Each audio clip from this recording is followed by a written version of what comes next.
pollution, its consequences, and its control.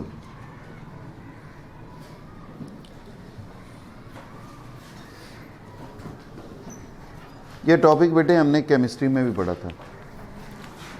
Pollution जो है basically क्या है? Any undesired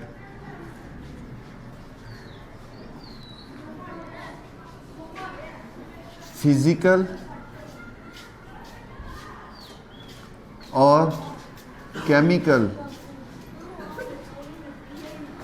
change in air, water and soil, that is called pollution. इसको अगर हम दूसरे तरीका से डिफाइन करें तो किसी कंपोनेंट का ज़रूरत से ज़्यादा हो जाना, that is called pollution. अब अगर दोनों को इन कंपैरिजन देखें हम डेफिनेशंस को, तो दोनों अपनी अपनी जगह पर पूरी उतरती हैं। एनी अनडिजायर्ड, ना चाही जाने वाली, हम नहीं चाहते वो चेंज आए, वो फिजिकल भी हो सकती है, वो केमिकल भी हो सकती है। हवा के अंदर पार्टिकुलेट मैटर का जमा होना, डस्ट का ज़्यादा हो जाना, ये एक फिजिकल चेंज है। अब वो फिज़िकल चेंज जो है वो हमारे लिए नुकसानदेह, हम नहीं चाहते थे कि वो उसमें हो, तो वो हमें नुकसान पहुंचाएगी। अगर हम दूसरी डेफिनेशन के मुताबिक देखें कि किसी कंपोनेंट का ज़रूरत से ज़्यादा हो जाना, जैसे फॉर एग्ज़ाम्पल कार्बन डाइऑक्साइड 0.4% तक नॉर्मल कंपोनेंट है, वो हमारे लिए तकलीफ़देह नहीं है। लेकिन अगर यही परसेंटेज 1%, 2% या 3% तक हो जाए तो हमारा सांस लेना मुश्किल हो जाता है और सांस की बीमारियां जो हैं वो जन्म लेती हैं, तो वो हमारे लिए ठीक नहीं है। अब बेटे ये जो हमारा टॉपिक है इसमें हम मुख्तलिफ़ तरह की पोल्यूशंस देखेंगे। जैसे first one is air pollution.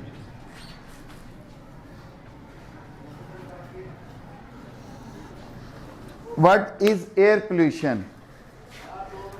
Air pollution जो है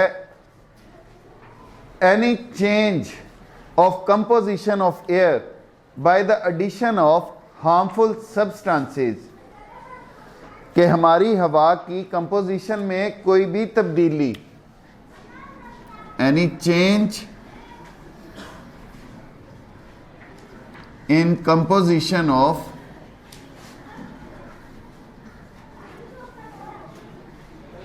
air by dangerous, unwanted आप कह लो, components, that is called air pollution. अब ये आते कहाँ से? ये कंपोनेंट्स हमारी हवा के अंदर कहाँ से शामिल हो रहे? सबसे पहले तो बेटे बर्निंग। अब वो बर्निंग जो है वो किसी भी शय की हो सकती है, हमारे फॉसल फ्यूल्स की, गाड़ियों में पेट्रोल के जलने से, हमारी कोयला इसके जलने से। अब फॉसल फ्यूल्स में हमारे पेट्रोलियम, गाड़ियों के अंदर जितने भी इंटरनल कंबस्शन इंजन्स हैं उनके अंदर पेट्रोलियम इस्तेमाल होता है, वो खारिज कर रहा है हमारे पास कार्बन डाइऑक्साइड, नाइट्रोजन के ऑक्साइड्स और सल्फर के ऑक्साइड्स। और जब इनके साथ हमारा कोल, जैसे थर्मल पावर स्टेशन जो हैं उनमें कोल जलता है, तो वो साथ साथ इन सारी चीज़ों के साथ साथ पार्टिकुलेट मैटर ये भी खारिज करता है। पार्टिकुलेट मैटर आपको ब्लैक कलर के रेजिड्यू, बहुत गंदी जहाँ पे हवा होती है उसमें वो भी नज़र आते हैं।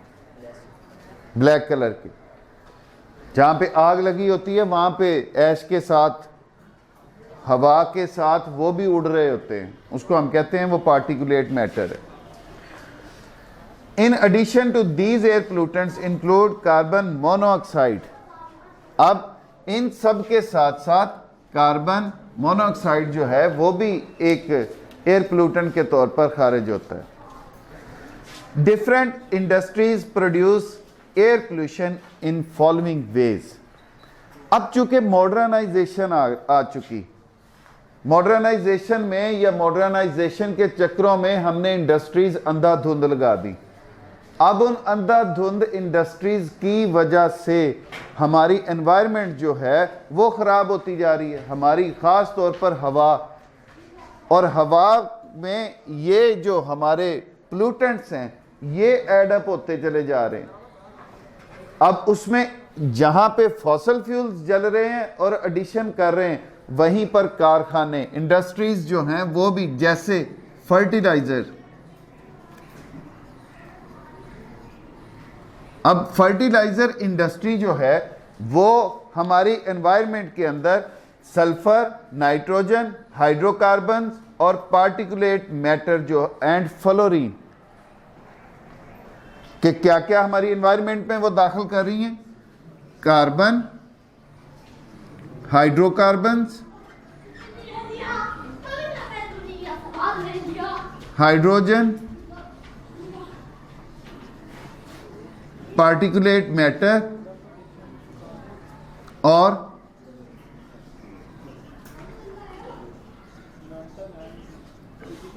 फ्लोरीन। अब फ्लोरीन तो हमारी एनवायरनमेंट का, हमारी एयर का बेसिक कंपोनेंट ही नहीं, ये भी एडअप होता चला जा रहा है। उसके साथ thermal industries are coal based and their pollutants are fly ash, soot and sulphur dioxide. कौन सी इंडस्ट्री बेटे? थर्मल इंडस्ट्री, जहां पे कोयला जलता है। अब इसके साथ हमारे क्या क्या शामिल हो रहा है? Fly ash, soot and sulphur dioxide. अब ये पोल्यूटेंट के तौर पर ना ये इसका बेसिक कंपोनेंट है, ना सूट जो है वो उसका बेसिक कंपोनेंट है, ना सल्फर डाइऑक्साइड हमारी हवा का बेसिक कंपोनेंट है। टेक्सटाइल इंडस्ट्रीज, अब ये कॉटन डस्ट,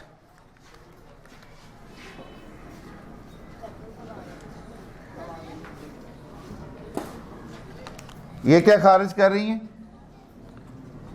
कॉटन डस्ट।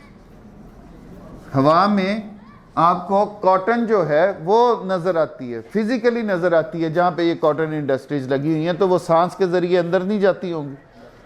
उसके साथ साथ बेटे nitrogen oxides, chlorine, smoke and sulphur dioxide. Smoke carbon के ऑक्साइड्स हैं, कार्बन डाइऑक्साइड भी, कार्बन मोनोऑक्साइड्स भी, और साथ क्या है बेटे? नाइट्रोजन के ऑक्साइड्स जो हैं। उसके बाद हमारी steel industry,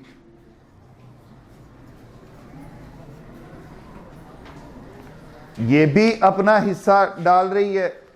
carbon monoxide, carbon dioxide, sulphur dioxide, phenol, fluorine, cyanide, particulate matter के कार्बन के ऑक्साइड्स, सल्फर के ऑक्साइड्स और क्लोरीन, पार्टिकुलेट मैटर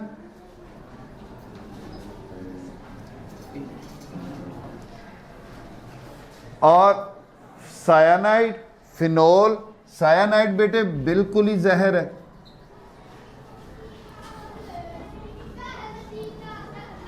और फिनोल जो है वो एडअप कर रही है। अब बेटे इसकी वजह से, ये सारी मेहरबानियों की वजह से असरात क्या आ रहे हैं, इफेक्ट्स क्या हैं? सबसे पहले तो बेटे हमारी एसिड रेन,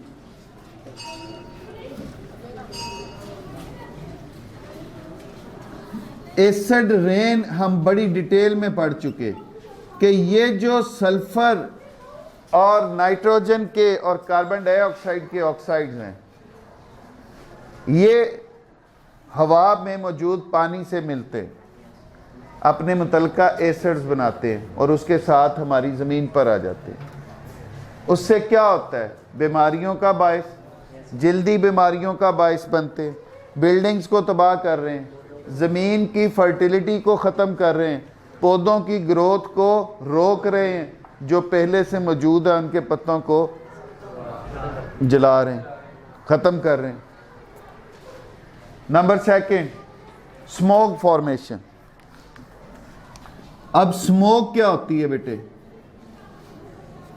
यही जो हमारे पास नाइट्रोजन के ऑक्साइड्स हैं या सल्फर के ऑक्साइड्स हैं, ये पानी के साथ रिएक्ट करके या दूसरे हाइड्रोकार्बन्स जो इनके नतीजे में शामिल हो रहे हैं हमारी इन्वायरमेंट में, उनसे रिएक्ट करके सनलाइट की मौजूदगी में एक brown hedge, yellowish brown hedge type जो है वो बना देते हैं स्ट्रक्चर।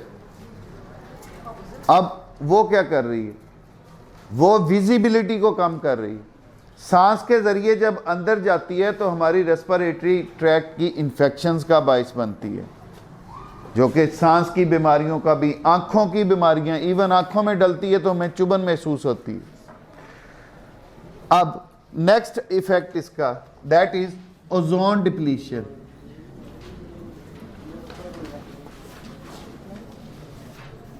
हमने बड़ी डिटेल्ड पढ़ा कि हमारे स्ट्रेटोस्फेयर के अंदर ओजोन मौजूद है। वो जो ओजोन मौजूद है सर, वो हमें अल्ट्रा वायलेट रेडिएशन से बचा रही थी। अब जब ये हमारे प्लूटेंट्स जो हैं और स्पेशली हमारे क्लोरोफ्लोरोकार्बन्स, वो जाके ओजोन की लेयर को तबाह कर रहे हैं, ओजोन का खात्मा कर रहे हैं, जिसकी वजह से क्या हो रहा है? हमारी ज़मीन पर अल्ट्रा वायलेट रेडिएशंस आ रही हैं, जो कि बायस बनती हैं किसका? स्किन कैंसर का और बाकी इन्फेक्शियस डिजीज़ के बढ़ने का। अब बेटे ये तो हो गए इसके इफ़ेक्ट्स। हम इन्हें कंट्रोल कैसे कर सकते हैं?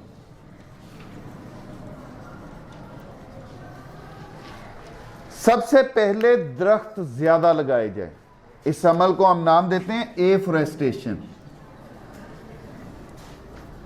डिफोरेस्टेशन था जंगलात का खात्मा, एफोरेस्टेशन टर्म का मतलब है जंगलात का लगाना।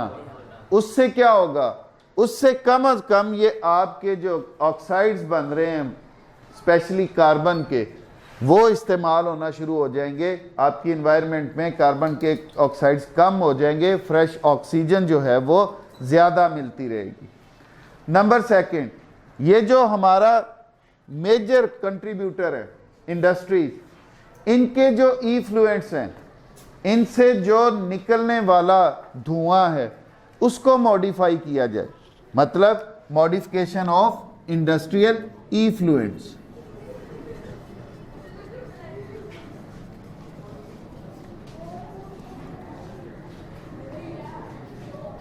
अब वो कैसे?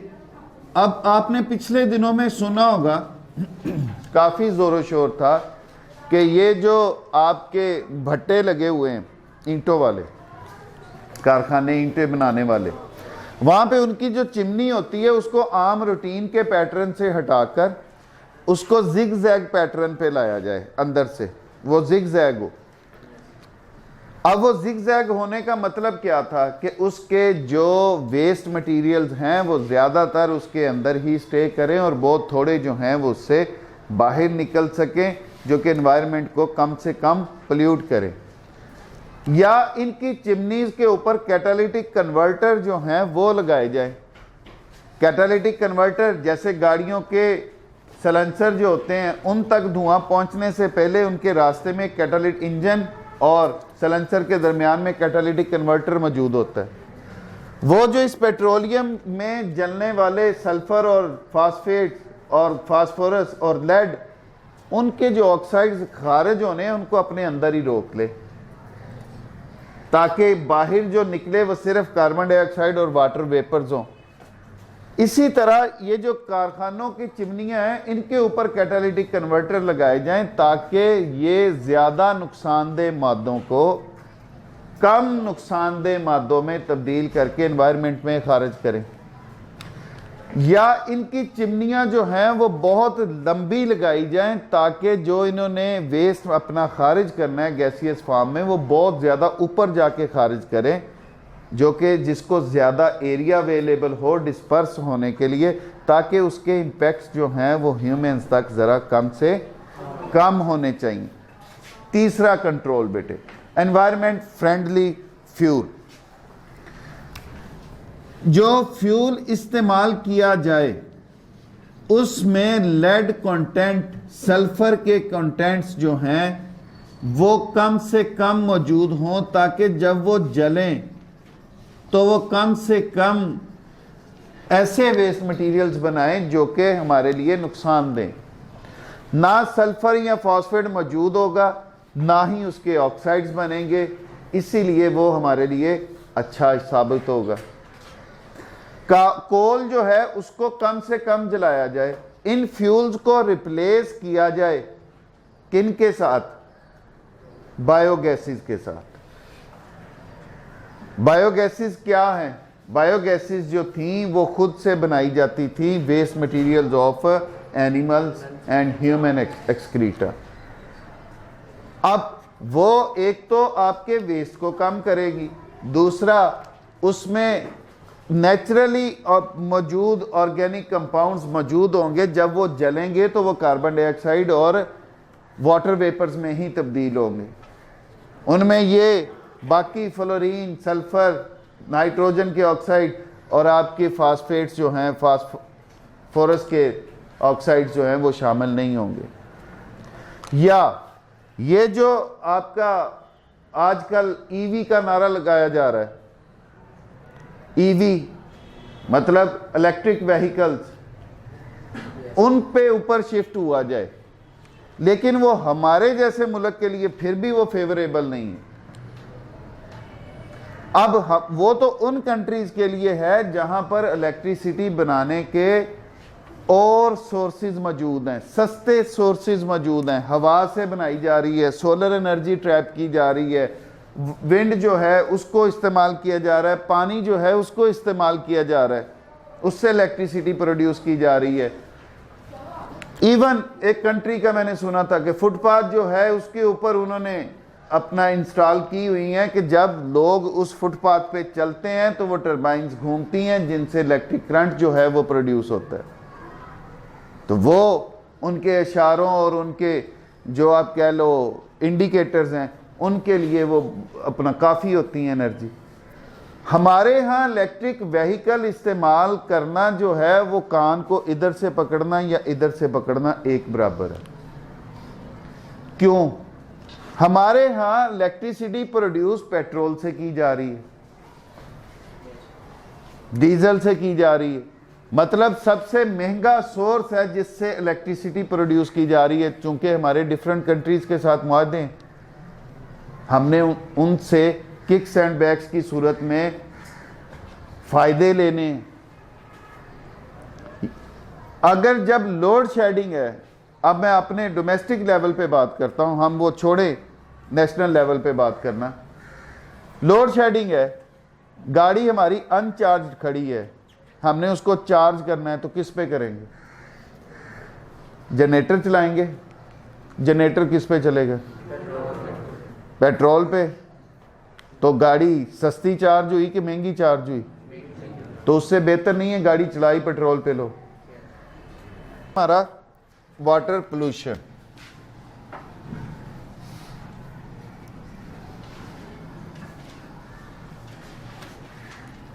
अब बेटे वही डेफिनेशन हमने मॉडिफाई कर दी है पानी के लिहाज कि any undesired physical or chemical change in water composition, that is called water pollution. अब वाटर पोल्यूशन जो है बेटे वो किन तरीकों से हो सकती है? सबसे पहला बेटे तरीक़ेकार that is sewage water. Sewage water जो है वो कौन सा पानी होता है? जो हमारे घरों से जाने वाला पानी नदी नालों में दाखिल होता है, नदी नालों से बड़े वाटर रिजर्वायर्स के अंदर दाखिल होता है। अब इसके अंदर बेटे सीवेज वाटर जो है इसके अंदर ऑर्गेनिक मैटर मौजूद होता है।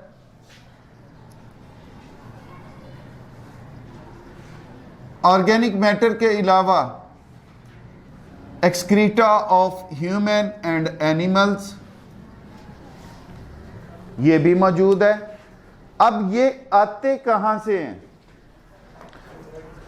ऑर्गेनिक मैटर जो है सर हमारे घरों में इस्तेमाल होने वाले सरफ सोडे साबुन उनसे दाखिल होता है। वेस्ट मटेरियल्स जो हैं वो हमारे वॉशरूम से, बैतुल खुला से, वो इस सीवेज वाटर के अंदर शामिल हो जाते हैं। अब बेटे ये जो हमारे घरों से सरफ सोडे साबुन खारिज होते हैं इनका काम क्या है? इनमें पहली बात तो मौजूद होते हैं नाइट्रोजन और फॉस्फेट। अब ये जो नाइट्रोजन और फॉस्फेट होते हैं they promote the growth of micro organisms. ये क्या करते हैं? माइक्रो ऑर्गेनिजम्स की ग्रोथ जो है इसको बढ़ा देते हैं। अब बेटे ये जो हमारे माइक्रो ऑर्गेनिज्म पैदा हुए, ये जो हमारे ऑर्गेनिक मटेरियल दाखिल हुए, ये जो ह्यूमन एक्सक्रीटा जो है ये दाखिल हुआ, they causes the change in pH of the water. ये उस पानी की पीएच को तब्दील कर देते हैं। जब उस पानी की पीएच को इन्होंने तब्दील कर दिया तो अब जो जानदार पहले नॉर्मल वाटर की पीएच पे जिंदा थे अब चेंज्ड पीएच पे जिंदा रहेंगे नहीं, उनकी आहिस्ता आहिस्ता डेथ होना शुरू हो जाएगी। कुछ इंडस्ट्रीज जो हैं they release hot water. Industries जो हैं उनमें पानी एक उनके कूलेंट्स में इस्तेमाल होने वाली शय है। जब वो पानी एक हद तक गर्म हो जाता है और अपने रिएक्टर्स को, अपने कूलेंट्स को ठंडा रखने के लिए वो क्या करते हैं? वो हॉट वाटर को बाहर निकाल देते हैं। अब जब ये हॉट वाटर बेटे वाटर बॉडीज में दाखिल होगा तो ये वहाँ पर मौजूद लिविंग ऑर्गेनिजम्स, वहाँ पे मौजूद पौधों, वहाँ पे मौजूद जानवरों के लिए सेफ होगा? नो, ये उनके लिए नुकसानदेह होगा और उनकी मौत का बाइस बनेगा। Fertilisers and pesticides enter into the water bodies with the rain water flow and the ground water by seepage. क्या क्या? हमारे फर्टिलाइजर्स, खादें जितनी भी हम इस्तेमाल करते हैं, एंड पेस्टिसाइड्स, पेस्टिसाइड्स हम किन्हें कह रहे हैं? जरासीम कुश अद्वियात जो पेस्ट को मारने के लिए इस्तेमाल होती हैं, फसलों को बचाने के लिए पेस्ट से इस्तेमाल होती हैं। अब ये बारिश के ज़रिए पानी के साथ मिक्स होंगी, बहेंगी, ये पानी में दाखिल हो जाएंगी वाटर रेजरवायर, दूसरों बड़े रेजरवायर्स के अंदर, या सीपेज के ज़रिए नीचे बैठेंगी, ज़मीन के निचले पानी को ये आलूदा करती जाएंगी।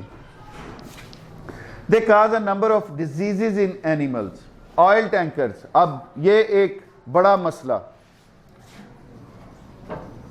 हमें तो अल्लाह ताला ने ये सहूलत ही नहीं दी तो इसलिए हमें तो इसका पता ही नहीं। जिन कंट्रीज में ऑयल की ट्रांसपोर्ट होती है, निकलता है या रिफाइनरीज मौजूद है, वहाँ पर ये जो ऑयल टैंकर्स की लीकेज है ये वाटर पोल्यूशन का एक बहुत बड़ा बायस है। जब वो पानी में ऑयल लीक होता है और आपको पता है कि ऑयल की डेंसिटी कम होती है, वो पानी के ऊपर तैरना शुरू कर देता है। जब वो पानी के ऊपर तैरता है तो अब वो क्या कर रहा है, हवा का कनेक्शन पानी के साथ ख़त्म कर देता है, जिसके नतीजे में क्या होता है, नीचे जो मौजूद जानदार हैं उनमें ऑक्सीजन की कमी हो जाती है। अब जब उनमें ऑक्सीजन की कमी हो गई, वो दम घुटने से उनकी डेथ होना शुरू हो जाती है। तो अब इस ऑयल ने निचली सारी लाइफ के लिए एक डेंजर, एक खतरा और एक मौत का बायस बनने वाली शय जो है उसका काज बना। So aquatic animals began to die due to the oxygen shortage. Some heavy metals, lead, mercury, arsenic and cadmium are also make the water polluted. ये कौन कौन सी, lead, mercury, arsenic, cadmium, ये हैवी मेटल्स हैं, ये heavy metals हैं, ये industrial waste के तौर पर आती हैं। Many industries excrete their waste into the water bodies and they contain lead, mercury, arsenic and cadmium. अब जब ये हैवी मेटल्स दाखिल होती हैं पानी के अंदर, इनको वहां पे मौजूद मछलियां, एक्वेटिक लाइफ, वो अपने लेके जाती हैं गिल्स के अंदर। हम जैसे फेफड़ों के ज़रिए सांस लेते हैं, एक्वेटिक लाइफ जो है वो अपने गिल्स के ज़रिए सांस लेती है। वो पानी को अपने गिल्स में लेके जाती हैं और उसमें मौजूद डिज़ोल्व ऑक्सीजन अंदर ले गई, कार्बन डाइऑक्साइड उस पानी में, और उस पानी को बाद में खारिज कर दिया। अब ये हैवी मेटल्स जब उस पानी के साथ उनके बॉडी के अंदर दाखिल होती हैं, they struck in the gills of that animals, उनके गिल्स में ये फंस जाती हैं, उनको सांस लेने में तंगी होती है, आहिस्ता आहिस्ता ये जमती रहती हैं, दे क्लॉग इन देयर गिल। अब वो शॉर्टेज ऑफ ऑक्सीजन की वजह से उन जानवरों की डेथ हो जाती है, वो मर जाते हैं। If water with such heavy metals is given to plants, the metals enter the vegetable that grow on these plants. Such contaminated vegetables are harmful for human health. कि अगर ये पानी दिया जाता है पौधों को, सब्जियों को, तो ये फूड चेन में दाखिल होगी। अब उस फूड चेन में दाखिल होने से क्या है कि जितने भी उनको इस्तेमाल करने वाले कंज्यूमर्स हैं, ये उन तक पहुंच गई, और ये उनकी भी नॉर्मल कंपोजिशन का हिस्सा नहीं है। अब इसकी वजह से मेंटल रिटार्डनेस, मेंटली इल, बहुत सारी फिजिकल अबनॉर्मेलिटीज भी आती हैं इन द नेक्स्ट जनरेशन, तो ये बीमारियों का बायस बनती हैं। Mercury and lead can cause joint disease such as rheumatoid arthritis and diseases of kidneys, circulatory system and nervous system. lead और mercury ये हमारे लिए तो बहुत ही खतरनाक है। ये जोड़ों की बीमारियां, rheumatoid arthritis, सर्कुलेटरी सिस्टम की बीमारियां और हमारे नर्वस सिस्टम की बीमारियों का बायस बनती हैं। अब बेटे इनके इफेक्ट्स क्या हैं? सबसे पहला इफेक्ट जो है that is eutrophication. What is eutrophication? पानी के अंदर इनऑर्गेनिक मैटर का एक हद से ज्यादा हो जाना, that is called eutrophication. Enrichment of water with inorganic nutrients. अब वो इनऑर्गेनिक न्यूट्रिएंट्स क्या हैं? नाइट्रोजन और फास्फेट के ऑक्साइड्स हैं, नाइट्रोजन और फास्फेट के मुख्तलिफ कंपाउंड्स हैं जो कि सरफ सोडों की शक्ल में मौजूद थे।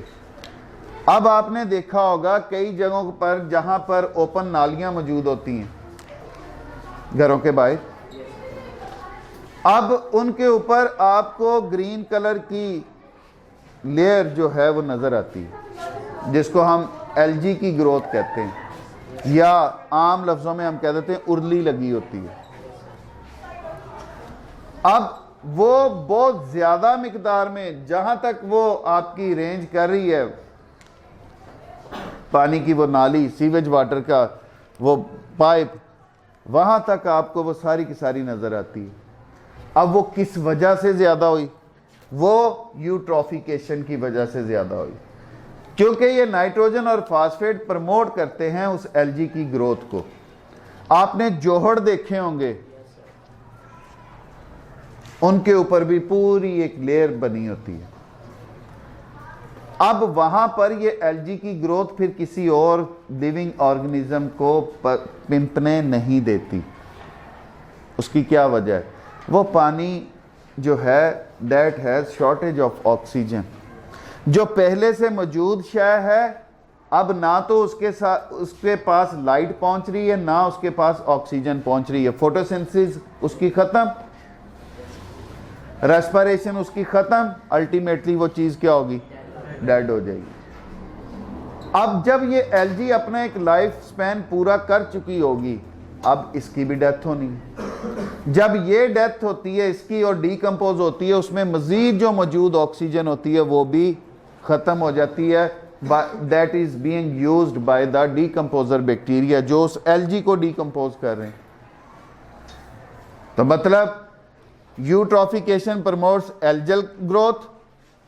अब जब ये एल्गी की ग्रोथ हो चुकी होती है, फिर ये वहाँ की हर जिंदा जानदार के लिए खतरे का बायस होती है और उसको पनपने फूलने नहीं देती। Food chain contamination, second effect. जैसे हमने ये पढ़ा कि ये जो हैवी मेटल्स हैं पानी में मौजूद, पानी दे दिया गया उन फसलों को, उन फसलों से क्या हुआ? वो दाखिल हो गया हम तक, कंज्यूमर्स तक आ गया। एक तरीके का ये फूड चेन में दाखिल हो गई फिश के जरिए। अब उस फिश को निकाला गया, खाया गया, पकाया गया, वो पहुंच गई हम तक या उनको डायरेक्टली खाने वाले एनिमल्स तक। तो ये तो सारी खतरनाक थी, ये तो मुख्तलिफ तरह की डिजीज़ का बायस थी। तो ये फूड चेन के अंदर एपिडेमिक्स। अब बेटे जहां पर गंदा पानी खड़ा होगा वहां पे मुतद्दी बीमारियां होंगी, एपिडेमिक्स। उस लोकल जगह पर होने वाली बीमारियां वो किसकी वजह से हैं? उस गंदे पानी की वजह से हैं।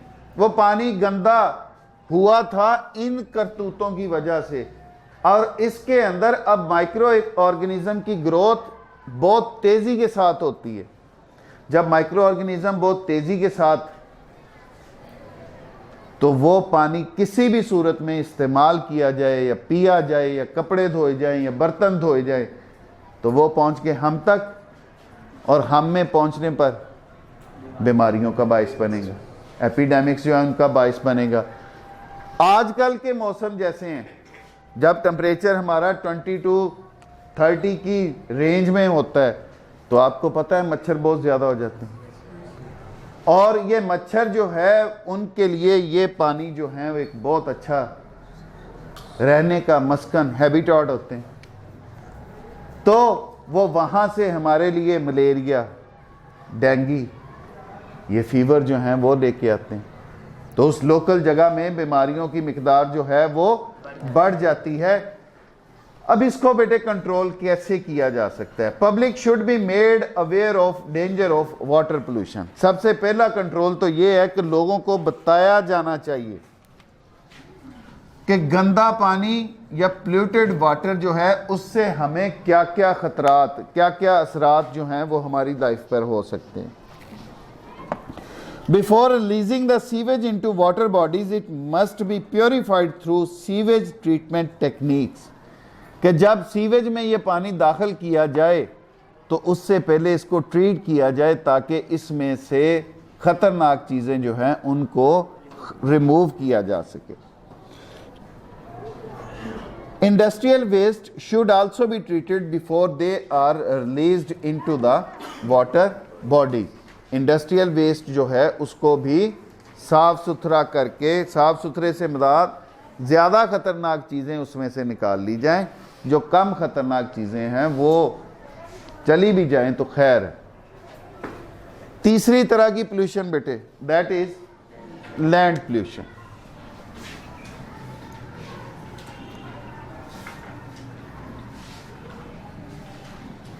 अब बेटे वही हमारी पोल्यूशन की डेफिनेशन कि any undesired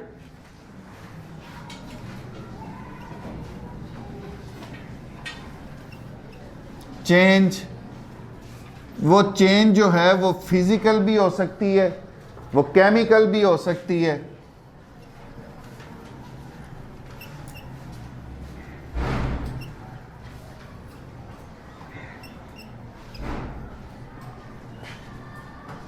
in composition of soil.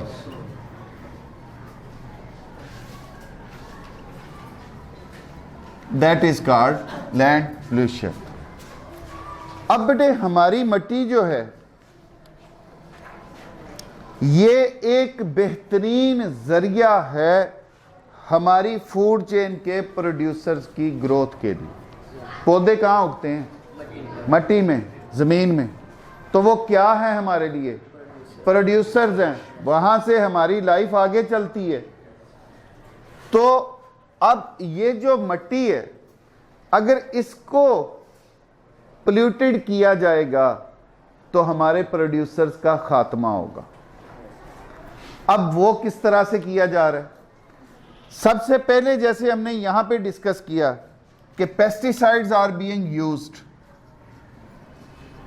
अब ये जो पेस्टिसाइड्स हैं ये हमारी सॉइल को आलूदा कर रही है, हमारी सॉइल की पीएच जो है उसको तब्दील कर रही है। The household and other city garbage lies scattered in the soil in the absence of proper disposal system. Number second, garbage, कूड़ा, जिसमें हमारे पॉलीथीन बैग सबसे मेजर रोल प्ले करते हैं। Materials like polythene block the passage of water in the soil and also decreases the water holding capacity of the soil. कि इस garbage में मौजूद पॉलीथीन जो है ये क्या करता है? ये वाटर होल्डिंग कैपेसिटी जो है सॉइल की उसको कम कर देता है। ये पानी कम जज़ब होने देता है हमारी सॉइल के अंदर, खुश्क कर देगा, जिससे ज़मीन क्या होगी? बंजर हो जाएगी। सपोज ये आपने पॉलीथीन बैग एक लगाया, इसके नीचे मिट्टी मौजूद है, अब इसके ऊपर आप पानी डाल दो, वो जा सकेगा नीचे? नो। अब उसका रास्ता ही कोई नहीं बचा, जिसके नतीजे में ये मिट्टी क्या होगी? आहिस्ता आहिस्ता बंजर हो जाएगी, सूख जाएगी, इनफर्टाइल हो जाएगी, क्रॉप ग्रोथ जो है वो ख़त्म होती जाएगी, कम होती जाएगी, फिर आहिस्ता आहिस्ता ख़त्म होती जाएगी। Many industries produce harmful chemicals which are disposed of without being treated. Pesticides, हमारे घरों का कूड़ा, और इंडस्ट्रियल वेस्ट।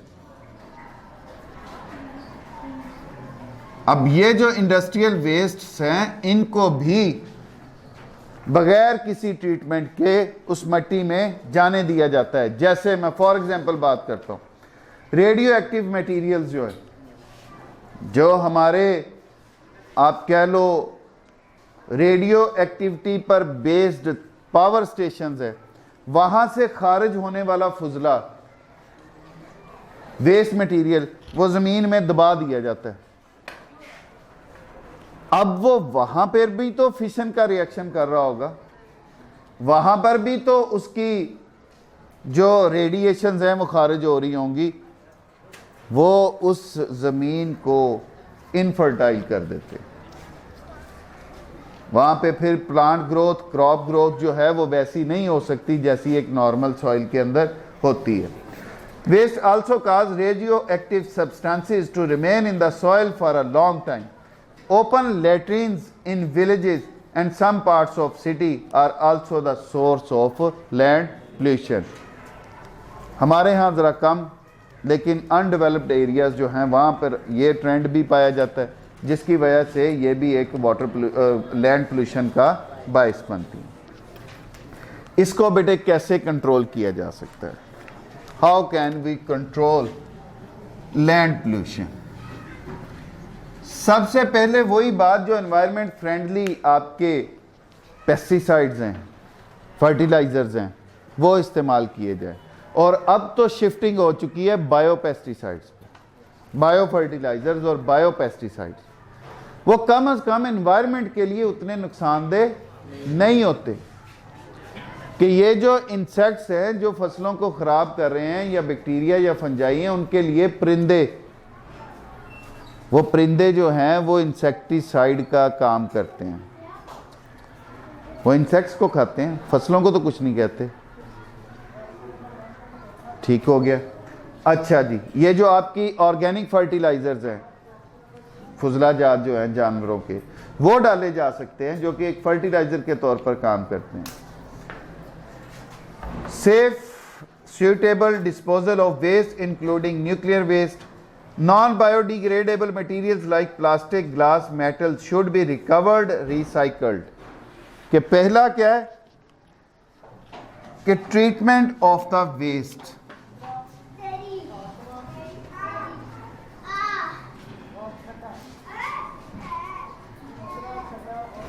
नंबर सेकंड क्या है बेटे? जो नॉन बायोडिग्रेडेबल हैं, ग्लास एंड प्लास्टिक, इनको बेटे रिकवर किया जाना चाहिए एंड शुड बी रिसाइकल्ड। लेकिन इसका मतलब हमने गलत ले लिया हुआ है।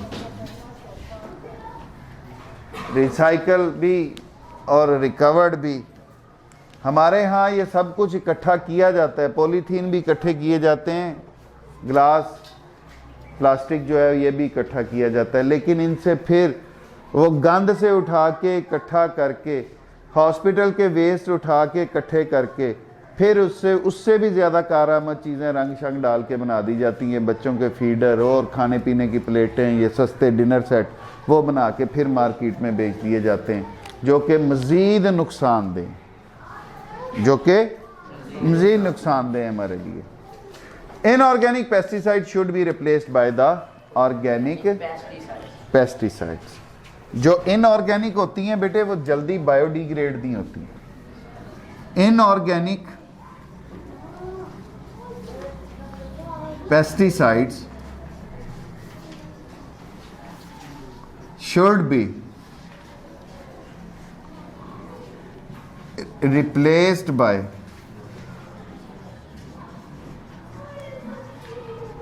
organic pesticides। ये ज़रा जल्दी बायोडिग्रेड हो जाती हैं, ख़त्म हो जाती हैं, इसलिए ये इस्तेमाल करनी चाहिए। अब सवाल ये पैदा होता है कि हम अपनी एनवायरनमेंट को कैसे बचा सकते हैं? Conservation of environment, conservation of nature, हम कैसे बचा सकते हैं? अब बेटे कंजर्वेशन जो है, बचाना जो है, इसका वो 3R फार्मूला पर बेस्ड है। किस फार्मूला पर बेस्ड है? 3R formula. अब ये 3R फार्मूला है क्या? R1 रिड्यूस, रिड्यूस मीन कम इस्तेमाल करना, कि जो हमारे पास रीन्यूएबल रिसोर्सेज हैं उनकी तो खैर है, वो इस्तेमाल करते रहें, वो वापस आते रहेंगे मुख्तलिफ साइक्लिक प्रोसेसेस के ज़रिए। लेकिन सर जो नॉन रीन्यूएबल हमारे पास रिसोर्सेज हैं, जैसे कि पेट्रोल, जैसे कि कोल, जैसे कि नेचुरल गैस, ये एक दफ़ा बने थे, वो भी बिलियंस ऑफ ईयर्स की एफर्ट्स के बाद बने थे। अब वो दोबारा उतनी जल्दी हासिल नहीं होने, वो एक दफ़ा ख़त्म हो गए सो ख़त्म, तो उनका इस्तेमाल जो है वो कम किया जाए। R2 क्या है? रीयूज। रीयूज का मतलब बार बार इस्तेमाल करना। वो जो चीजें जो हम दोबारा इस्तेमाल कर सकते हैं उनको फिर से इस्तेमाल करें। जैसे गिलास, शीशे की बनी हुई चीजें, बोतल पी ली और फेंक दी, कोल्ड ड्रिंक पी लिया और फेंक दिया, वो हल नहीं है उसका। उस पे अल्टरनेटिवली आपका ही एक्सपेंस होना है। और अगर हम उसको ही बार बार इस्तेमाल करते चले जाएंगे तो वो हमारे लिए बचत होगी। पॉलीथीन बैग्स की बजाय कॉटन के थैले इस्तेमाल कर लेना, चोले जिन्हें हम कहते हैं। लेकिन बंदा अनमॉडर्न लगता है ना, अनमॉडर्न लगता है कि क्या कहेगा कि इन्हें चोला चुका है, ये बैग उठाई फिर रहे। लेकिन सर पॉलीथीन आप लेके जाएंगे, फेंकेंगे, आपकी इन्वायरमेंट के लिए भी, आपकी जेब के लिए भी मसला। वो बैग आप बार बार एक ही बैग बार बार इस्तेमाल कर लोगे, आपका कैरेज भी आसान हो जाएगा, आपके एक्सपेंस जो हैं वो भी किसी हद तक कम हो जाएंगे। रीयूज़ का मतलब आप अपने मौजूदा वसाइल को, मौजूदा रिसोर्सेज को बार बार इस्तेमाल करें। Number 3 R3 recycle. कि अगर वो चीज़ टूट गई है, शीशा, पॉलीथीन, प्लास्टिक्स, ये ख़त्म है, टूट गए हैं, तो इनको दोबारा ढाल के इनका फिर से नए सिरे से जो हैं इनकी चीज़ें जो हैं वो बने, जो कि फिर दोबारा कारआमद साबित हो सके, बजाय इसके कि उसका खाम माल मंगवा के तो फिर उसको इस्तेमाल किया जाए। Material such as paper, plastic, glass can be recycled. This decreases the volume of refuse and helps in the conservation of natural resources. जी बेटे, यहाँ तक